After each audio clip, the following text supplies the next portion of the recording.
Officiellement, bienvenue à tout le monde. Merci d'être là. Merci de votre participation. C'est le dernier Zoom de l'année 2023. Puis en préambule, on avait animé quelques dossiers, dont pour les frais des allocations de peinture avec le GAA. Donc, Evelyne a commencé à envoyer des informations. Je ne veux pas redébattre ça là, au début. Moi, l'idée, c'est de pouvoir présenter Patrick Piché qui a bien voulu, pour la deuxième fois, s'impliquer à nos Zoom rencontres pour la gestion des ateliers. Donc, sans plus tarder, Patrick, je te laisse la parole. Et à la fin, on va laisser peut-être le cours des questions, puis je reviendrai sur ce qu'on parlait comme des frais de gestion, les allocations de peinture à la fin, pour ceux qui ont des questions un peu plus précises là, vers la fin de la rencontre. Donc, Patrick, je te laisse la parole. Merci, à tantôt. Super, super. Merci beaucoup, Luc. Puis, Crème, je voulais un gros merci pour avoir donné l'occasion de partager cette plateforme-là. C'est toujours très utile de partager ce qu'on voit dans l'industrie automobile. Fait qu'un gros merci. Crème, tout le monde, bienvenue à cette présentation-là. Puis, j'ai préparé quelque chose pour vous autres aujourd'hui, parce que quand j'ai eu une conversation avec Luc tout récemment, on a parlé de chiffres. On a parlé de finances, puis souvent les finances, ça commence à s'améliorer. J'imagine que dans l'industrie, avec la quantité de consultants en gestion, ça commence à s'améliorer. Puis la problématique qu'on découvre de plus en plus, c'est comment la partager, puis qu'est-ce qu'on partage. Tu sais, ça va jusqu'à dire en quoi l'information de chiffres, les heures travaillées, les heures vendues, ont un potentiel impact sur l'attraction de la main-d'œuvre. Tu sais, moi, je me souviens, je vais faire une petite présentation pour commencer. Mon nom, c'est Patrick Piché, je suis consultant en service pour Exxon Nobel. Puis souvent, les gens me demandent, Patrick, mais consultant en service, ça veut dire quoi? On fait de la consultation en atelier, on réalise de la formation sur tous les principes de gestion en carrosserie, puis on gère les groupes performance. Fait que ceux qui se posent la question des données qu'on traite aujourd'hui, ça vient de où? Ça vient des moyennes qu'on a collectées dans le temps, en gros. Sur ça, je continue là-dessus. J'ai préparé un petit quelque chose à partager avec tous vous autres. Fait que si vous me donnez quelques instants, je vais partager mon écran. Puis vous me direz si vous la voyez, là, je vais sûrement l'entendre qui ne sont pas sur le haut-parleur, là. Vous devriez voir quelque chose qui s'appelle l'importance de la donnée puis comment la manipuler. Oui, on voit ça, Patrick. Bon, Merci. ben, C'est bon. super, super, super. En fait, là, je le sais que dans ce genre de circonstances-là, générer de la dynamique, surtout quand on parle de chiffres, c'est assez difficile. Mais moi, ce que je vous invite, là, vu qu'on n'est pas un trop gros nombre, n'hésitez pas à m'interrompre à peu près n'importe quel moment. Tu sais, je le prendrai pas mal du tout, là. Je pense que c'est important. On n'a pas beaucoup de temps, puis on a beaucoup de données à traverser. Mais moi, en gros, ce que je veux vous dire, là, c'est que si vous êtes capable de communiquer les bonnes données à votre équipe en heure, à quel moment, à quelle fréquence, puis vous le vendez à votre équipe, ça va faire partie des éléments qui vont travailler sur votre succès. Fait que ça, je pense que c'est super important. Puis, pour faire un peu différent, là, je voulais commencer avec une petite énoncé qui dit en quoi une idée est bonne si elle reste une idée. Essayez, expérimenter, transformer, rater, recommencer. Ça veut dire que l'erreur, souvent, est formateur, mais d'utiliser la donnée, là, ça va vous donner un guide pour où se rendre. Ça coûte très peu faire ce genre d'analyse-là. En fait, là, c'est juste d'avoir vos données, puis de vous asseoir avec, puis de les regarder. Puis aujourd'hui, je vais travailler à vous montrer qu'est-ce que moi, de mon côté, je regarde. Si ça peut vous aider dans vos environnements, ça sera toujours ça de tant mieux. Fait que la discussion aujourd'hui, elle va s'arrimer comment? Elle va s'arrimer sur comment faire un objectif de production. Ça va peut-être disparaître d'autres, puis vous en avez peut-être dans votre cas, puis c'est tant mieux, mais quand que je pose des questions, que je fais les commentaires souvent sur un objectif de production, je demande aux gens, c'est quoi ton objectif de production? C'est de vendre des véhicules, c'est de m'assurer de tout livrer, mais ils n'ont pas vraiment un contexte d'objectif. Ils sont tellement pris souvent dans leur quotidien, que ça va tellement vite, que souvent créer un objectif de production, c'est vague pour eux autres. Fait que moi, mon objectif, c'est d'essayer de montrer comment on le calcule, puis par où qu'on pourrait commencer. Après ça, qu'est-ce qui doit être partagé avec mon équipe? Tu sais, souvent, je dis que vos données sont partagées avec l'équipe. Puis là, souvent, j'ai le propriétaire qui vient me voir, mais ça ne les regarde pas comment je fais en net. Mais il a raison. C'est vrai que ça ne regarde pas, mais Quand on parle de chiffres, ça ne veut pas juste dire la santé financière de l'entreprise. Ça veut dire qu'est-ce que les départements ont besoin de savoir. Ça veut aussi dire, tu sais, j'ai besoin de combien de véhicules de courtoisie? Euh, Comment tu fais pour le calculer? Ben, moi, je le sais. On a des formules pour l'évaluer, mais ça, c'est important à donner, par exemple, à l'agent de liaison ou à la personne responsable de la gestion cédule pour s'assurer que quand cette personne-là fait face au client, elle a un véhicule à prêter. Après ça, c'est l'importance du partage des attentes, puis pourquoi. Tu sais, entre le département de production, là, qu'est-ce que le département s'attend? Ils s'attendent à avoir des objectifs. On va voir comment. Euh, on va parler un peu du département de pièces. Comment s'assurer de l'efficacité du département de pièces puis des meetings de production que vous réalisez. Comment les responsabiliser? Tu sais, moi, j'ai des ateliers qui disent, crème, ça serait efficace si, tu sais, si tous mes gars seraient là 40 heures ou mes filles seraient là 40 heures dans ma semaine, mais si je cumule tout ça, on est 8, mais en réalité, on est 6 et demi. Une semaine, une vacance, une semaine, un rendez-vous chez le médecin, puis c'est normal, mais il faut faire avec, puis il faut vous donner des outils. L'objectif ici, c'est pas que tout repose sur les épaules de juste une seule personne, c'est une équipe de travail. Puis le dernier point, ben, tout ça, en gros, là, c'est des bons outils, en fait, pour favoriser une culture d'entreprise. Avant, je ne l'attendais pas. Tu sais, souvent, j'entendais le salaire, c'est important, partager les attentes, c'est important, mais la culture en général, c'est toxique. Aujourd'hui, il y en a tellement peu qu'il faut trouver des moyens pour les maintenir. Comment rendre un environnement agréable à travailler? Ben, partager les attentes, puis à travers différents outils, c'est toujours utile. Fait que je parle de données dans ma présentation, dans ma légère formation aujourd'hui. Puis encore une fois, je le dis, n'hésitez pas à m'interrompre, mais pourquoi que les données sont importantes? Souvent, il y en a peu. Souvent, elles sont difficiles à trouver. Combien de fois j'ai posé la question aux ateliers, par exemple, qu'est-ce que vous entendez de la part des assureurs qui est super important, le premier critère pour qu'on fasse affaire avec toi comme carrossier? C'est le temps de cycle. Je me dis d'abord, OK, parfait, c'est quoi ton temps de cycle? Je ne le sais pas. C'est l'item le plus important, mais tu ne le connais pas. Fait que c'est pour ça que la donnée devient de plus en plus importante. Puis je suis curieux de dire que dans l'industrie, ben, avec de plus en plus la présence des systèmes de gestion, les gens commencent à le connaître, commencent à le mettre, commencent à comprendre l'importance de mettre des dates puis de s'assurer qu'ils partent le dossier comme il faut. Et j'ai toujours dit, si l'estimé part mal au départ, puis que l'ouverture du dossier se fait mal au départ, ça ne s'améliorera pas bien en cours de route. Et ça, c'est important de faire attention. Les processus sur lesquels on va travailler, lesquels je devrais savoir, ben, en gros, ce qu'on voit ici, là, c'est celui de je veux faire des prévisions de vente. Comment je fais pour m'orienter vers le futur? Je suis aligné là où je devrais être par rapport à l'industrie où ce qu'elle se positionne. Puis le dernier thème, c'est qu'est-ce que je devrais mesurer, quand, pourquoi, puis avec qui je devrais le partager. Fait qu'évidemment, là, je vais toutes les descendre, les exemples qu'on a ici, là, mais tu sais, prendre des décisions éclairées, obtenir des résultats que vous voulez, trouver des solutions aux problèmes.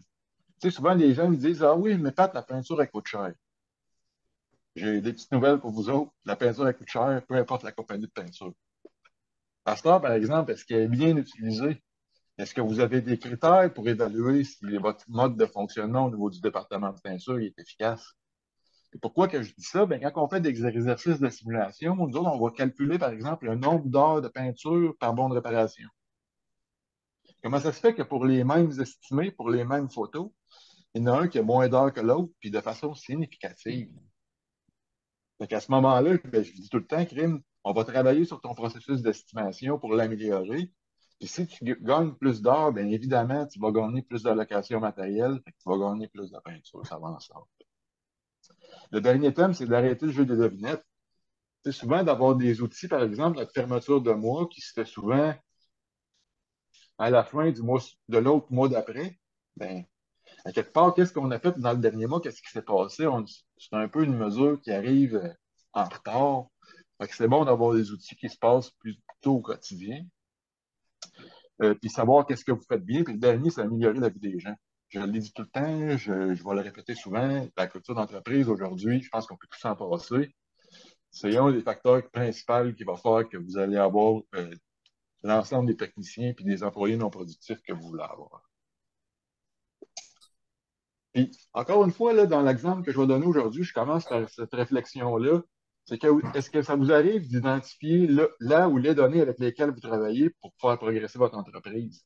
C'est quoi votre indicateur au quotidien ou dans la semaine qui vous indique si vous êtes à la bonne place?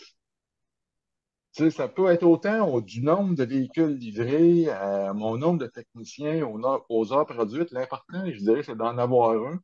Une fois que vous en avez un, c'est beaucoup plus facile à décortiquer. Puis je vais vous montrer quelques exemples de points de départ. Puis quand que je vais vous montrer des exemples, il y a des outils pour les calculer, mais je pensais que c'était intéressant de mettre aussi ça vient de où les outils, puis cette réflexion-là, comment on l'a fait. Fait que ça, je commence par ça, puis je poursuis avec un départ. Le départ, certains d'entre vous l'avaient déjà vu de multiples fois, mais je pense que le calcul du seuil de rentabilité, c'est un premier bon point pour évaluer la santé de vos entreprises. Puis souvent, les gens me disent, oh, mais face, le calcul du seuil de rentabilité, il faudrait que j'aille voir un comptable. Ah, je pense pas que tu aies besoin si tu as une calculatrice. Je pense que si on s'assoit ensemble, on va être capable d'en faire un bout. Le gros, là, l'équation est toute simple. Dépenses d'opération sur profit brut en pourcentage. Là, la grande question, qu'est-ce que vous mettez dans vos dépenses d'opération? Puis qu'est-ce qui influence le brut en pourcentage? Ça, c'est une longue histoire, là. Mais en gros, la formule mathématique est toute simple, c'est pas plus compliqué que ça. Puis je prends soin de vous, plutôt que de l'expliquer puis que vous ne soyez pas venus juste à m'écouter parler. Pour ceux qui sont plus visuels, ben, j'ai mis un exemple au tableau ici pour ceux qui veulent avoir une représentation du seuil de rentabilité. En gros, je mets des indices. On a des dépenses d'opération de 94 500, on a un profit brut de 37,6 %. On divise un par l'autre, on a un seuil de rentabilité en dollars.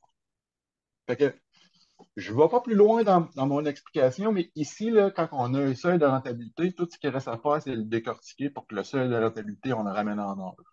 En fonction de vos propres ateliers, il y a des systèmes pour décoder cette information-là. Tu sais, par exemple, on pourrait dire, moi, j'ai 36 de main-d'œuvre dans mon atelier, bon, mais parfait.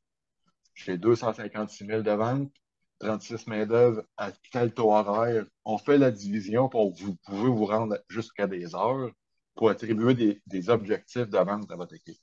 Fait que ça, c'est un départ. À ce temps, c'est de savoir, bon, mais mettons que j'utilise un format de type un système de gestion, un rapport de système de gestion, peu importe celui que vous utilisez, ou une feuille Excel. L'idée, là, c'est de tenter d'obtenir l'information le plus juste possible par département. Fait que ça, je vais vous montrer un exemple ici. Je me suis permis de le découper ici, là, mais j'ai rentré quelques données dans un calculateur juste pour vous faire une tête sur ça ressemble à quoi réaliser 2 millions, par exemple. Vous pouvez faire l'exercice avec peu importe les montants, mais ici, par exemple, j'ai mis en haut, on a un montant annuel, un objectif de vente de 2 millions, ce qui correspond à 166 000 de ventes par mois. Puis j'ai divisé un brut total réaliste. C'est pour ceux qui veulent savoir c'est quoi les plus performants au niveau du brut total, je dirais que c'est au-dessus de 40 mais du 46 48 ça n'existe pas. Fait que ça aussi, il faut faire attention. Fait que je me suis établi en fait sur une moyenne réaliste d'un atelier en progression. Après ça, j'ai mis un pourcentage de main-d'œuvre qui est juste ici autour de 36. J'ai mis un taux effectif à 75 $ pour un atelier de 4000 pieds carrés avec 10 jours de temps de cycle désiré. Fait que ça, j'installe la prémisse dans les carrés jaunes, puis je vais mettre le nombre de jours ouvrables, puis je vais mettre aussi les dépenses de 40 000 dans le carré jaune un peu à gauche. En partant de là, tu te dis, bon, mais je fais quoi avec ça? Mais en partant de là, je le descends, ça te donne un seuil de rentabilité en dollars puis en pourcentage. Fait qu'on a un net en dollars, on a un net en pourcentage. Tu dis, ah, crime, 14 de net, c'est intéressant. Ah, justement, c'est ça que ça permet de faire. Ça permet de te le mettre en dollars.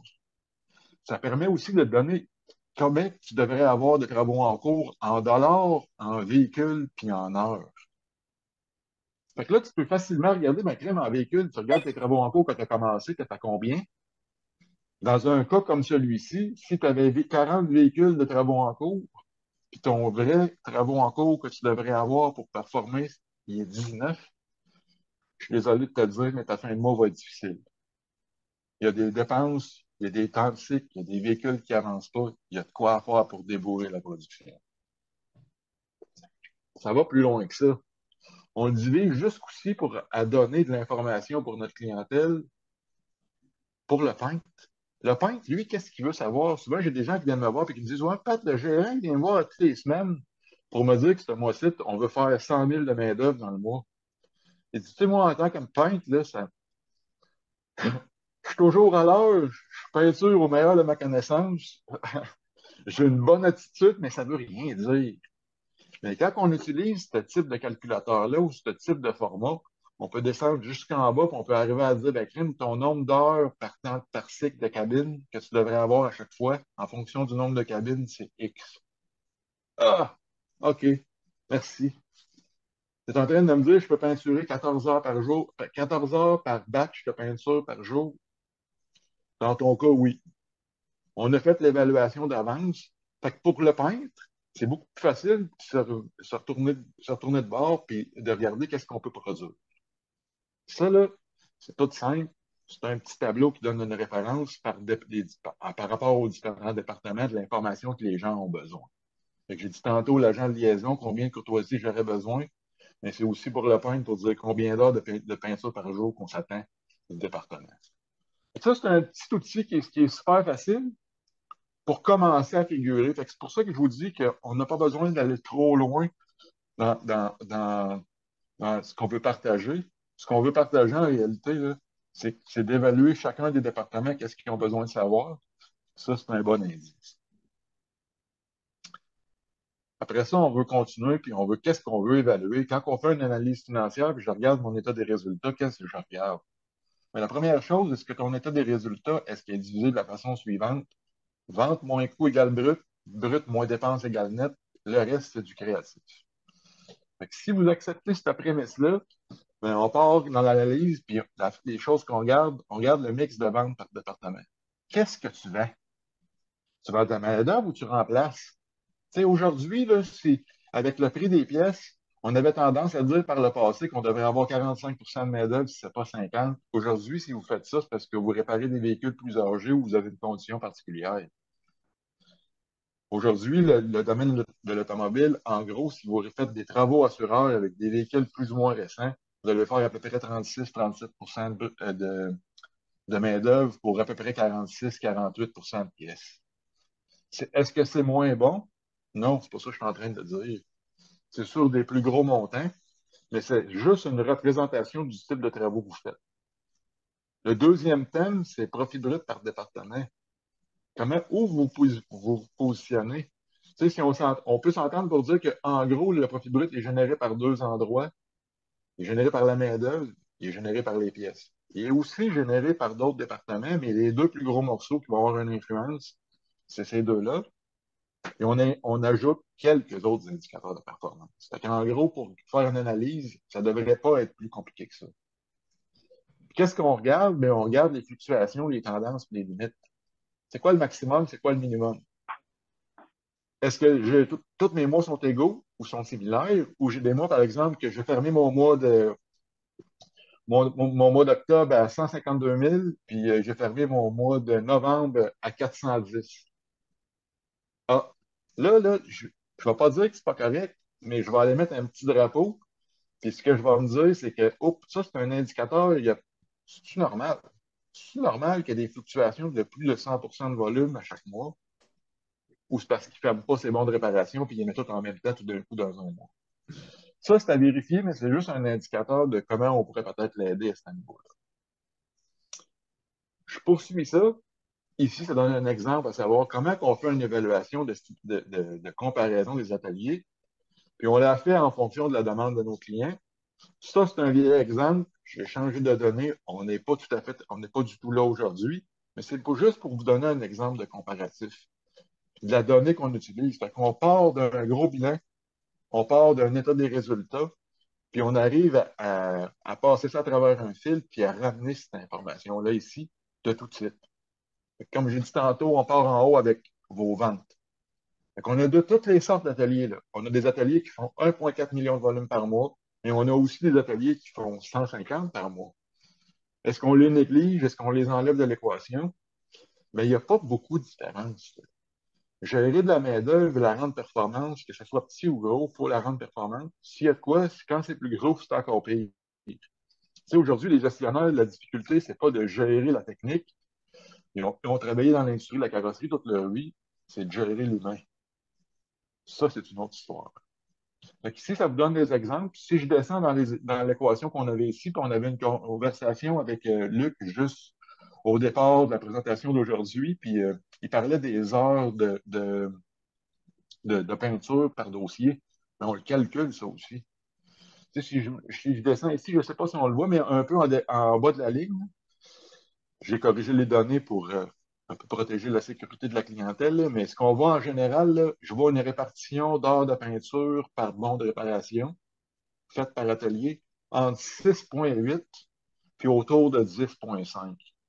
Fait que là, on dit que même s'il y a 4 heures de différence en moyenne par bon de réparation de peinture, ça veut dire qu'il y a 6 heures de body.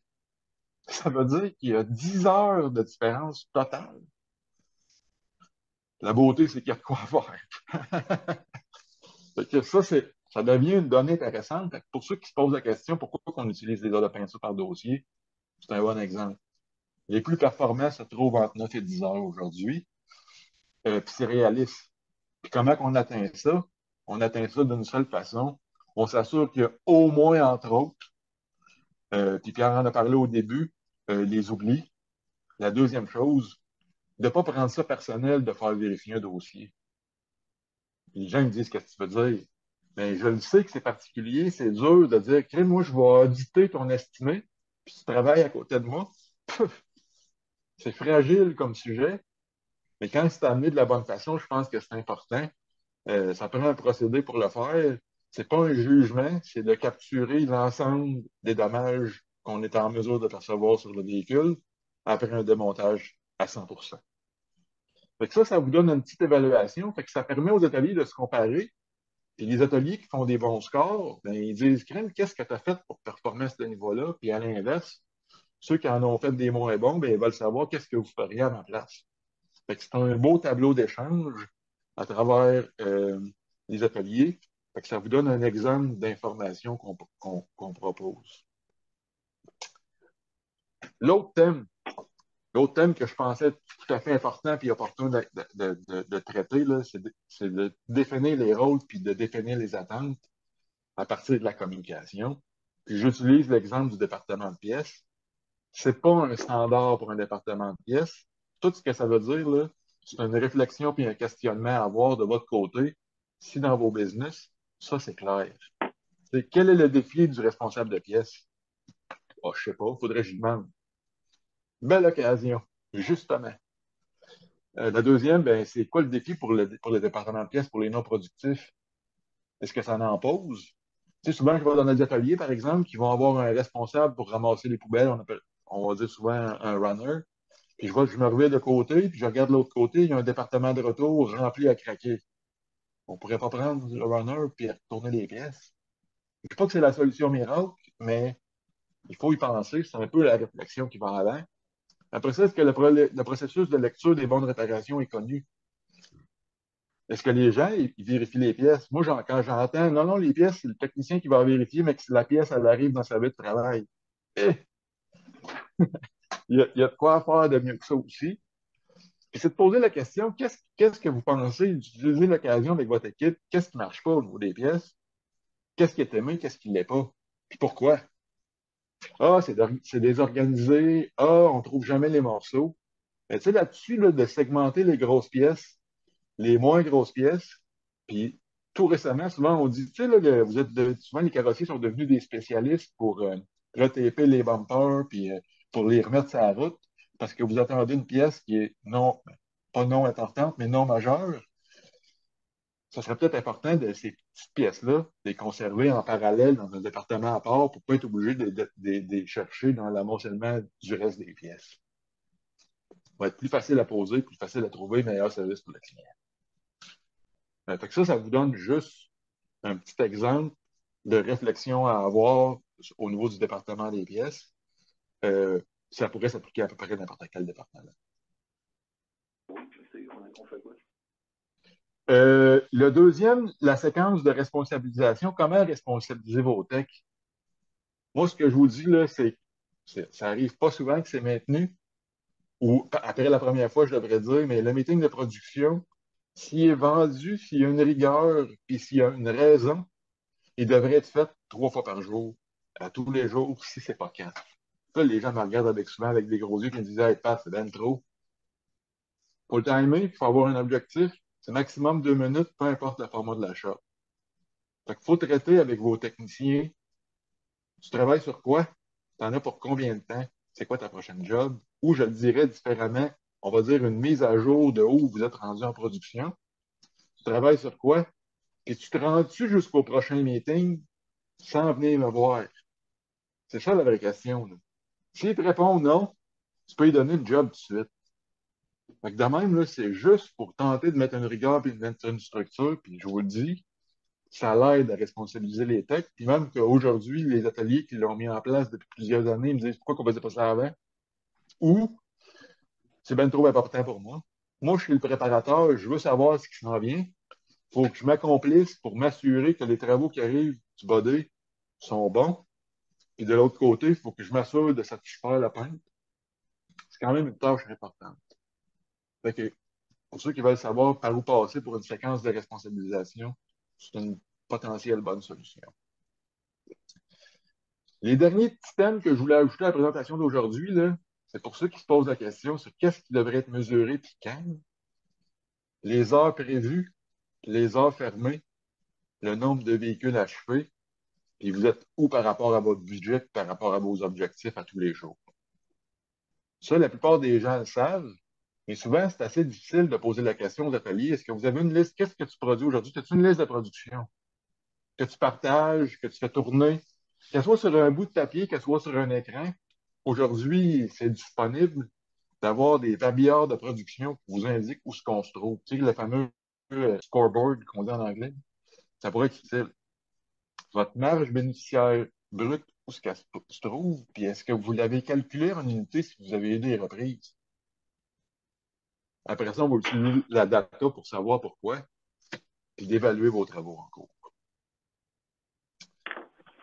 Après ça, qu'est-ce qui devrait être mesuré à chaque semaine? Vos heures prévues pour la semaine, c'est quoi vos objectifs en heures? Vous êtes où par rapport à votre budget? C'est quoi vos travaux en cours? Vos pièces en attente de crédit? Est-ce que vous connaissez votre temps de cycle? Et est-ce que vous avez vérifié le coût des reprises internes, les bris des pièces perdues? Donc, ça vous donne en fait là, un peu un filtre de qu'est-ce qui serait potentiellement utile de les vérifier à toutes les semaines de façon plus régulière. Sur ce, j'avais beaucoup d'informations. Je le sais que mes slides étaient pleines, mais je voulais faire un peu un inventaire de qu'est-ce qui peut être fait. T'sais, pensez là, puis utilisez vos partenaires d'affaires pour ça, que l'analyse financière, ça n'a pas besoin d'être un casse-tête. C'est juste d'être capable de la ramener à des outils que vous allez être capable de partager avec vos équipes. Je l'ai dit tantôt, vous voulez produire combien d'heures? Ça prend combien de véhicules de courtoisie? Votre agent de liaison a absolument besoin de le savoir. Ça vient de où? C'est la même chose pour les techniciens. J'ai parlé du pain tantôt, de donner un objectif en heure à produire. C'est super intéressant. C'est vraiment important. Parce qu'en bout de ligne, on peut bien parler de productivité des techniciens, mais la productivité des techniciens, elle vient du fait que les travaux ont été bien préparés initialement. Un mauvais estimé, ça ne rendra jamais un technicien efficace. Je suis désolé. Mais à Patrick, l'inverse, un très bon, ça peut le faire bien pareil. Passerait, Patrick, Vas-y, mon cher. bonjour. C'est quoi les nouveaux profits bruts par département au niveau de la main-d'œuvre, pièces, je me, matériaux? Parce que c'est jamais clair, ce petit je bout-là. me je me disais que tu étais pour me le demander. Oui, je te Moi, le demande toujours. ouais, c'est parfait, c'est parfait. Moi, ce que je vois dans l'industrie, là, en termes de profit brut total, puis je vais le décomposer, en haut de 42, là, c'est excessif. Tu sais, puis pourquoi? Ben, la pièce, ça prend de la place. Beaucoup. Tu sais, qui aurait dit aujourd'hui qu'un headlamp de Toyota, ça coûterait 2300 pièces? Voyons non. C'est ça. C'est encore là. Fait que ça, c'est important. Sachez qu'il va avoir il va tirer mais c'est des pourcentages, pas des dollars. Fait que si on regarde ça, là, Pour être réaliste, la moyenne en profit brut total, là, 38, 38,5. Quand je dis ça, c'est pas moyenne, pas bon, c'est très bon. Quand on regarde au niveau des pièces, bien, il y a plusieurs situations. Si on prend une concession, par exemple, avec un concessionnaire automobile, généralement, ce qui va être attribué à l'atelier de carrosserie, parce que c'est son atelier en même temps, on va parler de 22 au niveau des pièces, peut-être 23. Quand on va regarder avec un indépendant, on va parler d'à peu près 28, 30. Au niveau du matériel total, juste pour faciliter la tâche, là, au niveau du matériel total, on va parler entre 40 et 45. Puis au niveau de la sous-traitance, c'est en bas de 10 dépendamment de ce que vous mettez dedans. Là, mais... Excuse-moi, en bas de 10 moins de Ouais, 10 autour de 10. la main-d'œuvre? La main-d'œuvre en brut, ça, c'est une bonne question. Avec et sans avantages sociaux, moi, je vais calculer le brut des techniciens non productifs, incluant les avantages sociaux de juste les productifs. On parle de juste les productifs. On Oui. va dire en haut de 65, tu t'amènes au vu. Du 65 en haut de ça, en brut sur la main-d'œuvre, incluant les avantages sociaux, il y a quelque chose qui ne marche pas. 65, c'est pas mal les tops. Donc, 65 en incluant les bénéfices marginaux? Ouais, des productifs. Parce que souvent, les bénéfices marginaux sont mis dans un bloc pour l'ensemble de la business dans les dépenses, Oui. alors que là, il faudrait le séparer pour les techniciens. Si tu ne fais pas ça de ton côté, c'est bien correct. Je dirais que ça a un impact d'à peu près 10. Ça les ramènerait autour de 74-75. C'est pour ça que quand je vois du 75 de brut sur la main-d'œuvre, je me reviens d'abord et je dis wow, wow, wow, wow. Attends un peu, là. Ah ouais, mais je n'ai pas mes bénéfices marginaux, ben c'est ça.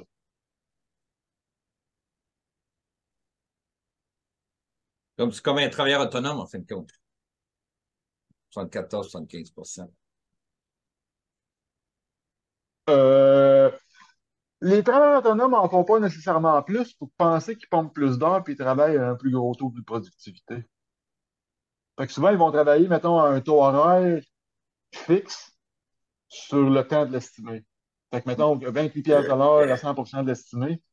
Ben, honnêtement, souvent, le travailleur autonome, il va être hyper utile dans un environnement où tu n'as pas de place. Mettons, tu veux faire 5 millions, 7 millions dans 4500 pieds carrés. C'est bien plate, mais des super-héros de ce monde qui vont faire ça, ça n'existera pas. Alors qu'un autonome, il va peut-être le faire, mais il va travailler 70 heures dans sa semaine. Fait que, pensons, là, si vous êtes en haut de 60 entre 60 et 65, vous êtes en ligne puis vous êtes performant. Puis vous devriez tourner autour de 150 de productivité. Je ne sais pas si ça répond à ta question, Sylvain. Oui, mais tout ça, ça fait une moyenne de 38,5. Ouais, C'est bon. Merci, Patrick. super, super. Ça donne un bon guide, là. C'est peut-être pas exactement à la virgule près, mais Non, c'est non, un mais bon, ça me donne c'est des un bon pistes, guide. Ouais, ouais, tout à fait. de bonnes pistes. Merci, Patrick. Ça fait plaisir. D'autres questions, d'autres commentaires? Patrick, on me disait souvent qu'au niveau de la paint shop, c'est là qu'on peut aider, si on veut, à amener à ce que l'entreprise soit le plus rentable en s'assurant qu'il n'y ait pas de temps mort et qu'on ait les heures vendues en conséquence. Est-ce que c'est encore un principe qui est valable ou C'est encore un principe qui est valable. Puis moi, j'irais plus loin que ça. L'industrie de la carrosserie, en général, on a tendance à s'éduler par rapport à nos bas d'événements. Qu'est-ce qu'on va rentrer en collision?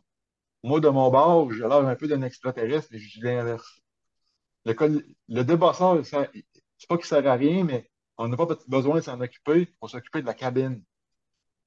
Cédule ta cabine, les débosseurs vont suivre. Puis est-ce que tu es proportionnellement ajusté? Tu sais, ça veut dire que souvent les gens me demandent pourquoi, Pat, on dit souvent à un atelier de carrosserie qu'un atelier de 6 bas de mène va avoir 4 préparateurs peints. Ben, parce que le volume, il rentre initialement 60 body, 40 peinture, de toute façon. Fait qu'il faut avoir une équation 60-40 quelque part dans notre staff qui représente le volume qui rentre. Puis il faut céduler en fonction de la cabine. Souvent, les gens, je vais céduler mes débosseurs, puis c'est la cabine qui va souffrir. Non, non, non, Ouais. non, non. Puis quand les gens font ça, c'est quasiment surprenant. On a beaucoup de clients que c'est la peinture qui tire sur le body. Hey, les gars au body, là, on va aller vous aider. On n'a plus d'ouvrage en peinture. Ça chôme l'autre bord. On a soif. Puis ça, d'habitude, c'est un bon indicateur que l'atelier est sain. Ça roule bien. Puis pour ceux qui veulent peut-être, si je peux me permettre de rajouter, pour ceux qui veulent avoir des petites techniques pour comment savoir si ça roule bien, justement, parce que moi, je pose la question, combien tu sors d'heures de peinture de cabine, mettons, tous les jours, en moyenne? Là, j'ai des gens qui me disent, ah, moi, c'est 35. Mais quand je dis 35, je veux une moyenne à tous les jours, là. Je veux pas 10 heures le lundi, 5 heures le vendredi parce qu'on finit à midi, puis je veux 27, 28 heures dans la semaine. Non, non. Moi, je demande au département de peinture, écrivez-moi les heures à tous les jours que vous rentrez de l'estimé de peinture, puis regardez si sont balancés ou pas. C'est facile à faire, ça ne demande pas vous n'avez même pas besoin de le calculer manuellement, là. On rouvre l'estimé, on les écrit dans vite. Vos heures, est-ce qu'ils se suivent de façon raisonnable? Oui ou non?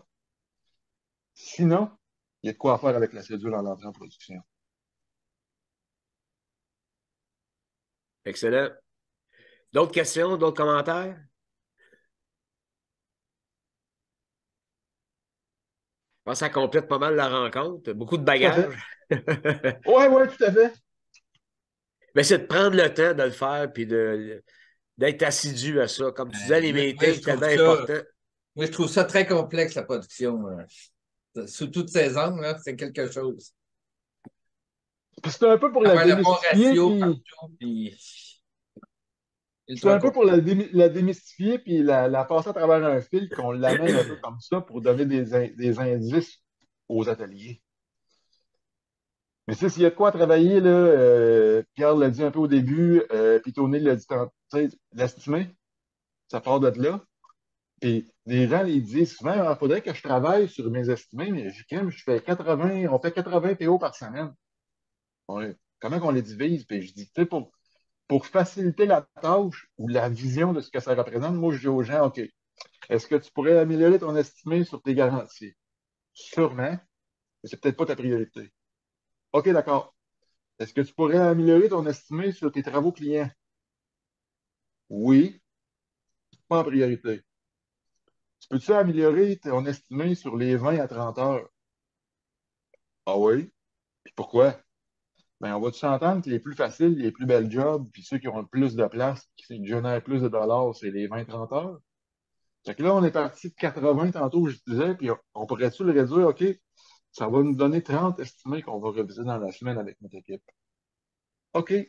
Puis sur quoi vous allez focuser? Focuser sur vos temps, focuser sur les détails, tu sais, les oublis, là, sur ceux-là.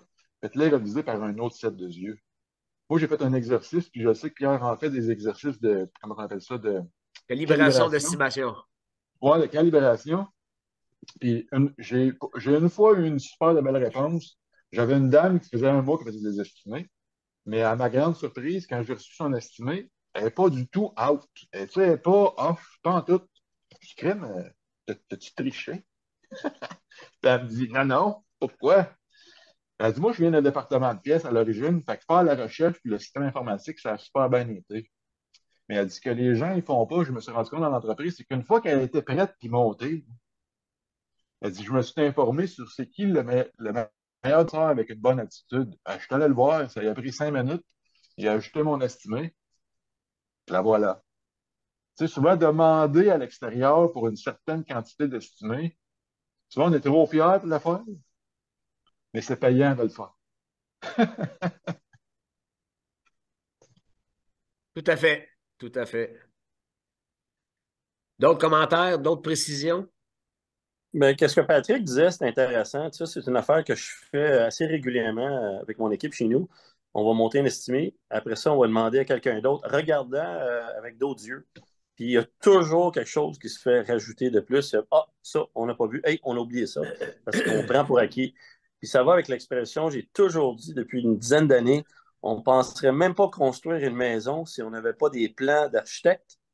Ben pourquoi qu'on ne réparerait pas une auto si on n'a pas une estimée qu'on sait un plan de match dans quoi qu'on s'embarque et qu'est-ce qu'il y a à faire? Ça nous donne un peu un bon understanding à prévoir qu'est-ce qu'il y a à faire et non juste de partir un dossier. Fait un estimé, c'est un plan architecture, si on peut dire, dans la Oui. réparation du véhicule. Simple que ça. Ah ouais, c'est super bien dit. Tout à fait. C'est super bien dit. C'est là que ça se passe.